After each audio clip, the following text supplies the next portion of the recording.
अस्सलामुअलैकुम viewers, Syed Safi बिजादा welcome करता हूँ आपको अपनी नई पॉडकास्ट में। जैसा कि मैंने एक छोटा सा टीज़र दिया था कि मैं आपके सामने एक नई वीडियो लेके आऊँगा रेन वाटर कलेक्शन या रेन वाटर हार्वेस्टिंग के हवाले से, जिसमें रेन वाटर कलेक्ट करके अपने बोर की तरफ और अंडरग्राउंड टैंक की तरफ कैसे लेके जाया जा सकता है। इस कॉन्सेप्ट के ऊपर मैं बात करूँगा। क्विकली मैं आपको दिखा देता हूँ कि हमने क्या अचीव किया है। सबसे पहले तो मैं आपको दिखाता हूँ जो 3 बरसाती नाले मेरे घर में लगे हुए थे। ये नाला है जो ऊपर छत से आ रहा है, बेसिकली दीवार में कंसील्ड है, नज़र नहीं आता आपको। दूसरा बरसाती नाला ये है, ये अगेन की दीवार से छत से लेके आ रहा है पानी। और तीसरा बरसाती नाला है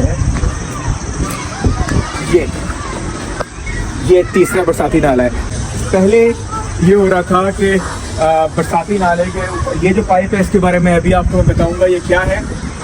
ये बरसाती नाला आता था और इसके अंदर जाता था और ये अंडरग्राउंड होके गली में पानी चला जाता था। सिमिलरली जो दूसरा बरसाती नाला था उसका पानी आया यहाँ से पाइप से होता हुआ गली में चला गया। और गली आप मेरी देख रहे हैं, पक्की गली है, इसके अंदर पानी एब्जॉर्ब कम से कम होता है। सामने जितने भी हैं वो घर हैं, मेरा अपना घर यहाँ बना हुआ है। तो जो ज़मीन को पानी वापस चाहिए अपनी प्यास बुझाने के लिए, और कल को जब हम बोर से पानी लें तो वो पानी हमें वापस देने के लिए वो ज़मीन को पानी नहीं मिल पा रहा था। अब हमने क्या किया, हमने इस पाइप की मदद से इन तीनों बरसाती नालों को जोड़ के एक पाइप की तरफ हम ले गए। तो पहला हमने शुरू यहाँ से किया, इसको काट दिया कि यहाँ नहीं जा रहा, बाहर जाया नहीं होगा।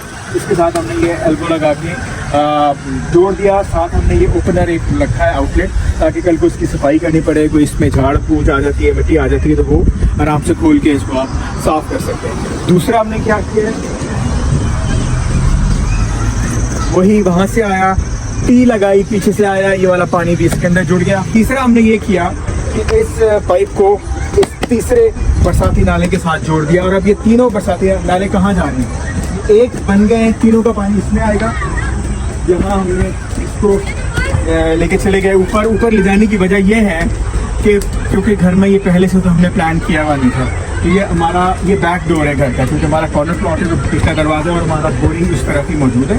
तो इस दरवाजे को भी अवॉइड करना था ताकि दरवाज़ा जो आगे रास्ता बना है वो ख़राब ना हो। तो हम इसको ऊपर लेके चले गए, ऊपर से दरवाज़ा क्रॉस करके अंदर जाएंगे। मैं अभी आपको अंदर से दिखाता हूँ। यहाँ भी हमने एक ओपनिंग रखी है, इसकी रीज़न अगेन वही है, सफाई करनी पड़ती है। तो एक उस एंड से आप खोल के साफ़ कर सकते हैं और फिर एक इस एंड से भी खोल के साफ़ कर सकते हैं। तो यहाँ है, तो आगे चलते हैं जी। ये वही पाइप बढ़ता हुआ आ रहा है। बाय द वे ये 4 इंच का पाइप है और होते हुए ये आ गया जी हमारे इस टैंक की तरफ। और टैंक बेसिकली ये एक फ़िल्टर है। मैंने इस फिल्टर के अंदर रेन वाटर को छानने के लिए या एक हद तक साफ़ करने के लिए हमने 3 चीज़ें डाली हैं। और क्योंकि इसका डायमीटर कोई रफली 2.5 फुट से ज़्यादा है, तो इसमें सारे एरिया में जब ये पानी फैल जाएगा और उसमें से छन के जाएगा तो उससे जितनी भी इम्प्योरिफिकेशन है वो चली जाएगी। इसके अलावा कोई केमिकल इम्प्योरिफिकेशन होती नहीं है इसके अंदर।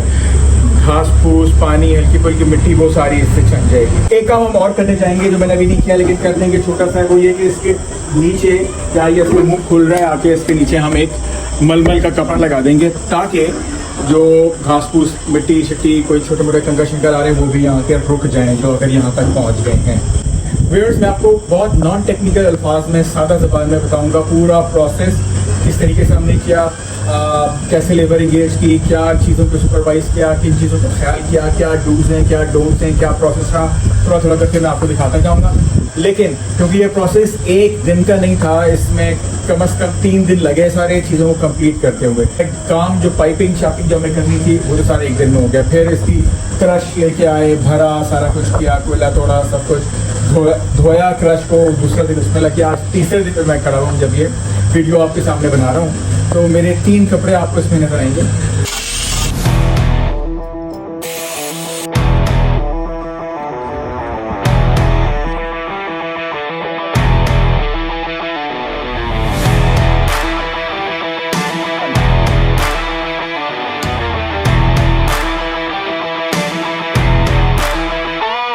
मैं अभी डिटेल पे दिखाऊंगा कि हमें बहुत बारीक क्रश डालना है। उसके ऊपर हम तकरीबन पहले 10-11 इंच क्रश या छोटे चिप्स तकरीबन 3 से 4 इंच का कोल की एक लेयर और फिर 10-11 इंच का हमें एक मोटा क्रश डालना है, जो मैं आपको दिखाता चाहूंगा।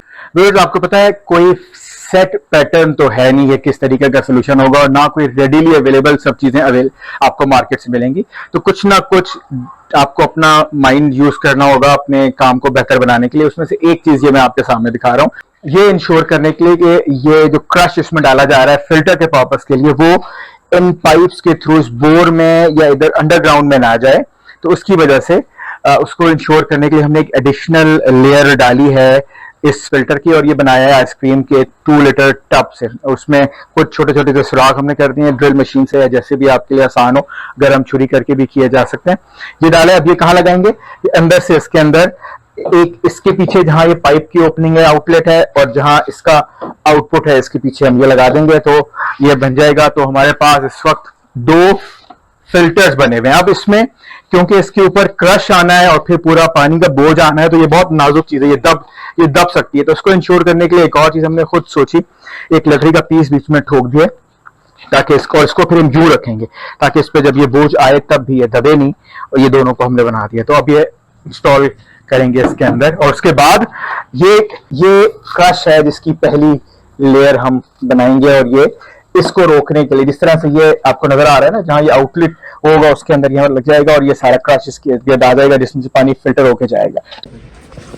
So viewers, क्योंकि ये जो क्रश या जो भी बजरी हम डाल रहे हैं, चिप्स वगैरह, ये बहुत ज़्यादा मिट्टियाले होते हैं और हम चाहेंगे कि ये साफ हालत में रहें। कुछ तो बारिश का पानी खुद इसको साफ करेगा, फिर भी बहुत ज़्यादा मिट्टी होती है, एक दफ़ा हम इसको धो रहे हैं डालने से पहले।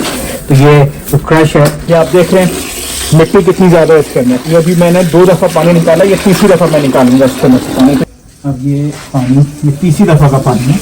अब इसको हम टैंक में डालते हैं। जो फिल्टर हम लगा रहे हैं वो इतना गहराई में है, 3 फुट से ज़्यादा तकरीबन गहराई बन जाती है, तो वो हाथ पहुँच नहीं रहा मेरा। इनफैक्ट हाथ तो टच हो जाता है लेकिन वो सेट नहीं हो पाता। तो उसके लिए हमने अब्दुल्ला से टांगे पाँव अच्छी तरह धुलवाएँ, और अब अब्दुल्ला हमारे साहबजादे अंदर उतरेंगे और ये जाके फिट करेगा, और अंदर जो हमें क्रश की लेयर बिछानी है वो बिछाने में हेल्प करेगा। चले अब्दुल्ला, सबसे पहले तो आपको घबराना नहीं है, ऊपर डाल दो ताकि इस फिल्टर में बस सेटिंग खराब ना हो। ये देंगे दो ना मुझे, अल्लाह ना चल डाल दे। बिस्मिल्लाह, या अल्लाह मदद फरमा। चिप्स की लेयर हमारी तकरीबन बराबर हो गई है। इस पे हम कोयले की लेयर डालेंगे। अच्छा, मेरे कपड़े मिट्टी धोने और उसमें लगने की वजह से ख़राब होना शुरू हो गए। एनीवेज तकरीबन इस लेवल तक हमने बजरी बारीक डाल दी है, या चिप्स आप कह दें, 1 फुट के करीब। अब इस पर हम तकरीबन इतनी 3 से 4 इंच की हम अभी डालने जा रहे हैं इंशाल्लाह कोयले के लिए। ये कोयला है जो बारबेक्यू के लिए भी घरों में इस्तेमाल होता है। इसी को हल्का हल्का क्रश कर लिया, तकरीबन इतने पीसेस, बहुत बड़े बड़े नहीं। कोयले की लेयर हो गई है तकरीबन 1.5 इंच। मुझे 3 किलो कोयले और लाने पड़ेंगे। This is day 2 of our mission rain water harvesting system installation. कल कोल यानी कि कोयला चारकोल कम हो गया था, 3 किलो कल डाला था, 3 किलो में आज और लेके आया हूँ, ताकि एक प्रॉपर 3 इंच की मिनिमम 3 से 4 इंच की लेयर बन जाए, क्योंकि इसका डायमीटर काफ़ी बड़ा है। 300 लीटर्स का ये वाटर टैंक है, तो वो लेयर कोई 1-1.5 इंच की बनी थी। तो आज ये मैं मजीद लेके आया हूँ। अब ये हम डाल रहे हैं। मैं पूछ रहा हूँ अभी काम हो रहा है, अभी काम कर रहे हैं। व्यूअर्स, तीसरी लेयर तक हम पहुंच गए हैं। ये आप देख रहे हैं, ये हमारे पास क्रश है 1.25 इंच का तकरीबन, और 10-11 इंच के करीब इसकी लेयर आ जाएगी, और ऊपर से तकरीबन 1.25 फुट के करीब खाली रह जाएगा। अच्छा व्यूअर्स, इसमें क्योंकि मिट्टी होती है, इसको हम लिहाजा धो रहे हैं।